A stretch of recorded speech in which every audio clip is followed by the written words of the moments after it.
Jennifer teacher இருக்காங்களே, அவங்க வந்து பாரதி ராஜா சார் கிட்ட எதிர்த்து அவரு எவ்வளவு பெரிய ஆளு, எவ்வளவு பெரிய லெஜெண்ட் அப்படின்றதெல்லாம் மைண்ட்ல இல்ல, அது தெரியல. I don't know. அதான் குழந்தைத்தனமா அவர்கிட்ட நீங்க எதிர்த்து எல்லாம் பேசின ஸ்டோரிஸ்லாம் நாங்க பேசியிருக்கோம்.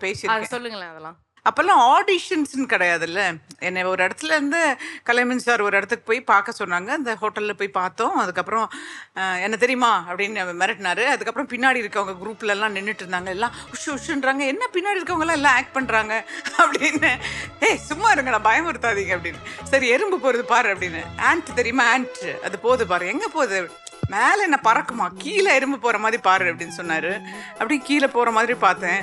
அப்புறம் என்ன இப்படியே நோட் பண்ணிட்டே இருந்தாரு. நான் யாருன்னு தெரியுமா அப்படின்னு. சார் சத்தியமா தெரியாது சார் அப்படின்னு சொன்னேன். அதனால எனக்கு டைரக்டர் பத்தி ஒண்ணுமே தெரியாது. ஆனா நீங்க எல்லா சாங்லயும் பாத்தீங்கன்னா ஹீரோயின்ஸ்க்கு வந்து தந்தன தந்தன தாளம் இப்படி எல்லாம் இருக்கும்ல, அவரோட லுக்ஸ் இப்படி இருக்கும், இப்படி வைக்கப்படுவோம், இப்படி சிரிப்போம். அதெல்லாம் இந்த சாங்ல மட்டும் இருக்காது, இந்த படத்தை பொறுத்தவரையிலும் இருக்காது. இந்த மூவியில பாத்தீங்கன்னா ரொம்ப ஸ்ட்ரிக்டா இருக்கும். எல்லாம் மைமிங். நாங்கள் வாய்ஸில் பாடுனதே இல்லை. ஒரு 15 days சாங்ஸ் எடுத்தது எடிட் பண்ணி கொண்டு வந்து காமிச்சாரு. ஐயோ, என்ன சார் இவ்வளோ பெரிய பொம்பளையாக காமிச்சிருக்கீங்க என்ன அப்படின்னு நான் கேட்டேன்.